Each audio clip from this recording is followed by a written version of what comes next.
નમસ્કાર વિદ્યાર્થી મિત્રો, શ્રી હસ્તેશ્વર સાયન્સ સ્કૂલ, આશીર્વાદ ક્લાસીસ ફોર સાયન્સ, ધોરણ 12, ભૌતિક વિજ્ઞાન, પ્રકરણ નંબર 2. આજે આપણે જોઈશું ઉદાહરણ નંબર 2.4.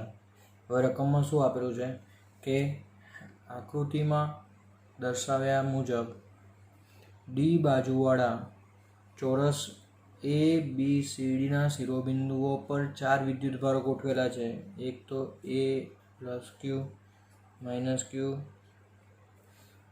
બરાબર. પછી અહીંયા શું છે, પ્લસ ક્યુ અને માઇનસ ક્યુ. એવા કેટલા વિદ્યુતભારો ગોઠવેલા છે? 4 વિદ્યુતભારો ગોઠવેલા છે, બરાબર. પ્લસ ક્યુ માઇનસ ક્યુ, પ્લસ ક્યુ માઇનસ ક્યુ, એવા 4 વિદ્યુતભાર ગોઠવેલા છે. તો હવે આ ગોઠવણ પ્રાપ્ત કરવા માટે જરૂરી કાર્ય એટલે આખા વિદ્યુતભારોની તંત્રની શું ગણવાની છે તમારે? કાર્ય એટલે કે સ્થિતિ ઉર્જા ગણવાની છે. તો આપણને ખ્યાલ છે, જો હું ગણતરી કરવાનું સ્ટાર્ટ કરીશ તો પહેલાં કયો વિદ્યુતભારને લાવીશ? તમને ખ્યાલ છે, પ્લસ ક્યુ વિદ્યુતભારોને, તો વિદ્યુતભારને, બરાબર, અનંત અંતરેથી ક્યાં લાવીશ? અનંત અંતરેથી એ બિંદુ પર લાવવા માટે કરવું પડતું કાર્ય, એને હું શું કહીશ? W1 કહીશ. તો W1 મારે કેટલા થશે? કારણ કે કોઈ પણ પ્રકારના વિદ્યુત સ્થિતિમાનનો સામનો નહીં કરવો પડે એટલે W1 કેટલા થશે? 0 થશે, બરાબર. હવે આગળ હું કોને લઈશ? માઇનસ ક્યુ વિદ્યુતભારને ક્યાંથી લઈશ? અનંત અંતરેથી કયા બિંદુ પર લઈશ? બી બિંદુ પર લાવવા માટે કરવું પડતું કાર્ય, એને શું કહીશ? W2. એને શું કહીશ? W2, બરાબર. કયા વિદ્યુતભારને લાવવાનું છે? માઇનસ ક્યુ. કોના વિદ્યુત સ્થિતિમાનનો સામનો કરવો પડશે? એ વિદ્યુતભાર આવી ગયો. આગળ થિયરીમાં સમજાવ્યું છે એ રીતે પ્લસ ક્યુને અનંત અંતરેથી લાવો તો કોઈ કાર્ય કરવું પડે નહીં. માઇનસ ક્યુને અનંત અંતરેથી લાવો તો એના સ્થિતિમાનનો સામનો કરવો પડે. તો એથી બીનું અંતર કેટલું છે? અંદર આપેલું છે. એથી બીનું અંતર કેટલું થાય? ડી. આ બધા અંતરો ડી છે. આ બધા અંતરો કેટલા છે? ડી છે. તો આ કર્ણ કેટલો થાય? √2D થાય. એટલે અહીંયા લખવું હોય તો લખી શકાય કે AC √2D અને BD પણ √2D થાય. કઈ રીતે? તો તમને ખ્યાલ છે ને સૌથી બધાને કે √D² વત્તા √D² વત્તા D² એટલે √2D² એટલે √2 અને D બહાર નીકળી જશે. પાયથાગોરસનો નિયમ વાપરવાનો આટલા ભાગ માટે. એ જ રીતે આટલા ભાગ માટે વાપરશો તો અહીંયા પણ √2D મળશે. એ જ રીતે આ પણ કેટલાનો થશે? કર્ણ √2Dનો થશે. હવે ક્લિયર છે કે માઇનસ ક્યુ વિદ્યુતભારને ક્યાંથી લાવો છે? અનંત અંતરેથી આપેલા બિંદુ સુધી લાવવા માટે કરવું પડતું કાર્ય. તો કયા વિદ્યુતભારનો સામનો કરવો પડે? પ્લસ ક્યુના વિદ્યુત સ્થિતિમાનનો સામનો કરવો પડે. એટલે એના વિદ્યુત સ્થિતિમાનનો સામનો કરવો પડે. તો અહીંયા શું લખીશ? માઇનસ ક્યુ ઇન્ટુ મેં શું કોનું વિદ્યુત સ્થિતિમાન લખ્યું? એનું. ચલો, W2 બરાબર કેટલા લખાશે? માઇનસ ક્યુ અને એનું વિદ્યુત સ્થિતિમાન એટલે કે એનો વિદ્યુતભાર કેટલો છે? ક્યુ અપોન એથી બીનું અંતર એટલે R એટલે D થશે. તો આજુ લખવું હોય તો અહીંયા કેટલા થશે? W2 બરાબર કેટલા થઈ જશે? W2 બરાબર કેટલા થઈ જશે? માઇનસ કે ક્યુ ઇન્ટુ ક્યુ એટલે Q² અપોન D. અને સમીકરણ નંબર કયું આપશું? B. 2. W2 તમને કેટલા મળ્યા? માઇનસ કે Q² અપોન D. ખબર પડી? હવે આગળ કયા વિદ્યુતભારને લઈશું? C પર એટલે કયા વિદ્યુતભારને? પ્લસ ક્યુ વિદ્યુતભારને અનંત અંતરેથી કયા બિંદુએ લઈશું? C. ચાલો, અહીંયા શું લખીશ કે પ્લસ ક્યુ વિદ્યુતભારને કયા અંતરેથી? અનંત અંતરેથી કયા બિંદુ પર? C બિંદુ પર લાવવા માટે કરવું પડતું કાર્ય. ચલો, W3 કયા વિદ્યુતભારને? પ્લસ ક્યુ વિદ્યુતભારને અનંત અંતરેથી કયા બિંદુ પર લાવવું છે? C બિંદુ પર. તો હવે પ્લસ ક્યુને C પર લાવવું હોય તો કયાનો વિદ્યુત સ્થિતિમાનનો સામનો કરવો પડે? એનો અને બીનો. આગળ થિયરીમાં સમજાવ્યું જ છે તમને આ વસ્તુ, એનું એ જ ગણવાનું છે તમારે. ચલો હવે એનો સામનો કરવો પડે તો એ થી સીનું અંતર કેટલું? √2d. અને બીનો સામનો કરવો પડે તો એ બી થી સીનું અંતર કેટલું? d. ચલો ખબર પડી કે નહીં? જો ફરીથી W3 બરાબર પ્લસ ક્યુ તો થઈ ગયા. ચલો કયા કયાનો વિદ્યુત સ્થિતિમાનનો સામનો કરવો પડે? એ, પણ આગળ VA ધારી નાખ્યું છે એટલે આપણે કયું જોઈશું? VA'. અને બીજા કોના વિદ્યુત સ્થિતિમાનનો સામનો કરવો પડે? VBનો. ચલો અહીંયા આગળ લખું W3 બરાબર પ્લસ ક્યુ, એનું વિદ્યુત સ્થિતિમાન કેટલું? પ્લસ ક્યુ, એટલે વિદ્યુત ભાર કેટલો? ક્યુ અપોન એ થી સીનું અંતર કેટલું? √2d. ચલો પ્લસ કે, બીનો વિદ્યુત ભાર કેટલો? માઇનસ ક્યુ અપોન બી થી સીનું અંતર કેટલું? d. કીધેલું છે એ થી સીનું અંતર કેટલું? √2d. અને બી થી સીનું અંતર કેટલું? d જેટલું. ક્લિયર? ચલો તો હવે અહીંયા કોમન શું નીકળશે? આપણે પહેલાં કોમન કાઢી નાખીએ તો W3 બરાબર કે ક્યુ કોમન, અને બહાર ક્યુ છે એટલે કેટલા થઈ જશે? કે Q square upon D common નીકળી જશે. ક્યુ છે કે ક્યુ નીકળ્યા તો કે ક્યુ ઇન્ટુ ક્યુ એટલે કે ક્યુ સ્ક્વેર અપોન ડી નીકળી ગયા. તો અહીંયા કેટલા રહેશે કૌંસમાં? કે ક્યુ અપોન ડી નીકળી ગયા એટલે કેટલા? 1/√2 પ્લસ માઇનસ માઇનસ કે ક્યુ અપોન ડી નીકળી ગયા એટલે 1. હજુ આને હું આવી રીતના લખું તો W3 બરાબર માઇનસ કોમન કાઢું, અહીંયાથી શું કોમન કાઢું છું? માઇનસ. તો માઇનસ કે ક્યુ સ્ક્વેર અપોન ડી કૌંસમાં શું થઈ જશે? 1. માઇનસ કોમન કાઢું એટલે એક પ્લસ થઈ જશે ને આ માઇનસ થઈ જશે. અને સમીકરણ નંબર કયો કહું? 3. ચલો હવે આગળ કોને લાવીશું? સી પર પ્લસ ક્યુ આવી ગયો, હવે ડી પર લાવીશું. જો સી પર પ્લસ ક્યુ આવી ગયો, હવે કોના પર લાવીશું? ડી પર. ડી પર કોને લાવવાના છે? માઇનસ ક્યુ. તો ડી પર લાવવા માટે કોનો સામનો કરવો પડે? એનો, બીનો અને સીનો વિદ્યુત સ્થિતિમાનનો સામનો કરવો પડે. લખી નાખું કયા વિદ્યુત ભારને? માઇનસ ક્યુ વિદ્યુત ભારને કયા અનંત અંતરેથી ડી બિંદુ પર લાવવા માટે કરવું પડતું કાર્ય, તો એને શું કહીશું? W4. કયા વિદ્યુત ભારને લાવવાનું છે? માઇનસ ક્યુ. કોનો સામનો કરવો પડે? VA.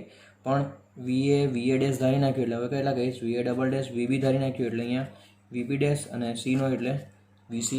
ચલો પહેલાં W4 બરાબર કેટલા થઈ જશે? માઇનસ ક્યુ. VA' એટલે એ પરનો વિદ્યુત ભાર કેટલો છે? ક્યુ. ચલો એ થી ડીનું અંતર કેટલું? Small D. પ્લસ કે, બીનો વિદ્યુત ભાર કેટલો છે? માઇનસ ક્યુ. ડી થી બીનું અંતર કેટલું? તો ડી થી બીનું અંતર કેટલું? √2d લખાશે. બરાબર, અહીંયા કેટલા થઈ જશે? અહીંયા કેટલા થશે? √2d. પ્લસ સીનો વિદ્યુત ભાર કેટલો? પ્લસ ક્યુ. અને સી થી ડીનું અંતર કેટલું? તો ડી થઈ જશે. તો આમાંથી કોમન કેટલા નીકળશે? પહેલાં જેવું જ કે ક્યુ અપોન ડી બધામાંથી નીકાળતો તો માઇનસ કે ક્યુ એટલે ક્યુ સ્ક્વેર અપોન ડી કૌંસમાં કેટલા થશે? કે ક્યુ અપોન ડી નીકળી ગયા એટલે 1. અહીંયા -1/√2 અને અહીંયા +1. એટલે આખું ટોટલ કરવું હોય તો W4 બરાબર કેટલા થઈ જશે? માઇનસ કે ક્યુ સ્ક્વેર અપોન ડી કૌંસમાં 2 -1/1 + 1 એટલે 2 -1/√2 થઈ જશે. અને સમીકરણ નંબર 4.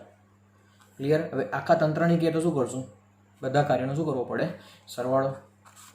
એટલે હવે શું લખીશ અહીંયા? શેની સ્થિતિ ઉર્જા આવશે? તંત્રની સ્થિતિ ઉર્જા એટલે W બરાબર શું થશે? W1 + W2 + W3 + W4. W1 એટલે એને લાવવા માટે કોઈ પણ વિદ્યુત સ્થિતિમાનનો સામનો નહીં કરવો પડે. ચલો બીને લાવવા માટે કોનો? એના વિદ્યુત સ્થિતિમાનનો સામનો કરવો પડે. ચલો કેટલા?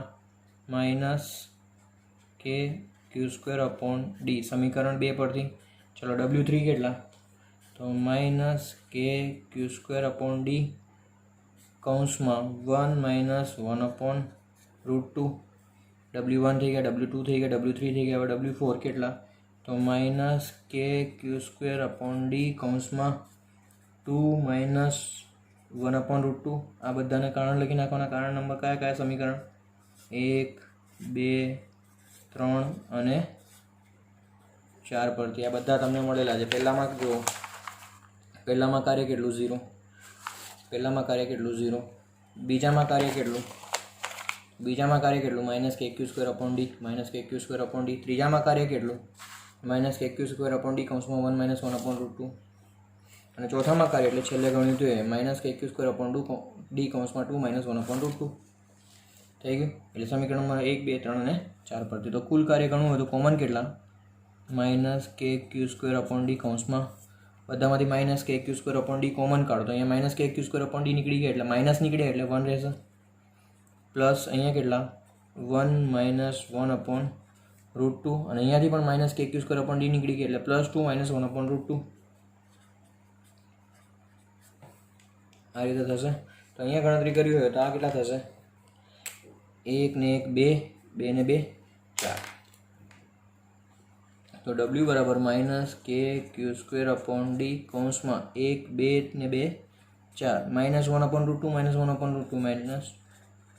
-2/√2 થઈ જશે. તો હજુ આને લખવું હોય તો શું લખાશે તો w બરાબર કેટલા -kq²/d કૌંસમાં 4 - 2 એટલે √2 × √2/√2 થઈ જશે. 2 ના 2 ભાગ પડે ને √2 કહેવાય √2 કેન્સલ તો w બરાબર કેટલા થઈ જશે -kq²/d કૌંસમાં 4 - √2 એટલે આ આપણું કાર્ય એટલે શું કહેવાશે એને સ્થિતિ ઊર્જા તરીકે પણ દર્શાવાય. એટલે આ રીતે પહેલા ભાગનો જવાબ મળ્યો. બરાબર. હવે આગળ બીજા ભાગમાં શું પૂછ્યું છે તમને તો જુઓ બીજા ભાગમાં શું પૂછ્યું છે. આ પહેલા ભાગનું કાર્ય એટલે કુલ કાર્ય એટલે સ્થિતિ ઊર્જા મળી ગઈ. હવે બીજા ભાગમાં શું પૂછ્યું છે કે 4 વિદ્યુત ભારોને કયા A B C અને D પર રહેલા 4 વિદ્યુત ભારોને તે શિરોબિંદુ પર જકડી રાખીને વિદ્યુતભાર Q0 ને આ વિદ્યુત ભારને જકડી રાખીને Q0 ને ક્યાં લાવવા માટે E પર લાવવા માટે વધારાનું કેટલું કાર્ય કરવું પડે. ચલો પહેલાં તો આપણે ખ્યાલ હોવો જોઈએ કે 4 વિદ્યુત ભારોને તેના શિરોબિંદુ પર જકડી રાખીને Q0 વિદ્યુત ભારને કેન્દ્ર પર લાવવા માટે એટલે અનંત અંતરેથી Q0 ને મારે લાવવાના છે E આગળ. તો કોના વિદ્યુત સ્થિતિમાનનો સામનો કરવો પડે પણ આપણને ખ્યાલ હોવો જોઈએ કે A થી E નું અંતર કેટલું, B થી E નું અંતર કેટલું, C થી E નું અને D થી E નું અંતર કેટલું. તો પહેલાં હું ગણી નાખું અંતરો. ચલો બીજો પોર્શન ગણતા પહેલાં ચોરસ કયા A B C D આ અંતર કેટલું D આ અંતર કેટલું D આ અંતર કેટલું D આ અંતર કેટલું D આ કેટલું તો √2D. બરાબર. અહીંયા મધ્યમાં શું છે E કયો વિદ્યુતભાર Q0 તો આટલું અંતર કેટલું થાય √2D/2 થાય. તો એટલે A થી E નું અંતર કેટલું થાય તો A થી E નું અંતર બરાબર શું થાય √2D/2 = √2D/√2 TD √2 કેન્સલ તો D/√2 થાય. ચલો A થી E નું અંતર કેટલું થયું A થી અંતર E નું કેટલું મળ્યું √2D/2 કેન્સલ √2 D/√2 થઈ જશે. A થી E નું જેટલું મળ્યું એટલું જ B થી E નું હશે D/√2. C થી E નું પણ કેટલું D/√2 અને D થી E નું પણ કેટલું D/√2. હવે મારે કોને લાવવાના છે Q0 વિદ્યુતભારને. કયા વિદ્યુતભારને લાવવાના છે Q0 વિદ્યુતભારને કયા અંતરેથી અનંત અંતરેથી ક્યાં લાવવા છે મારે E પર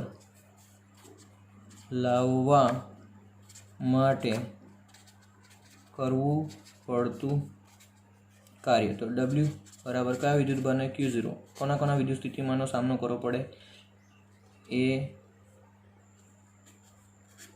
આગળ આપણે લીધા હતા એ નહીં લેવાના VB4' VC4' અને VD4'. ચાલો પહેલાં Q0 એનું કેટલું KQ/D/√2 બીનું કેટલું K-Q/D/√2 સીનું કેટલું KQ/D/√2 અને ડીનું કેટલું K-Q/D/√2.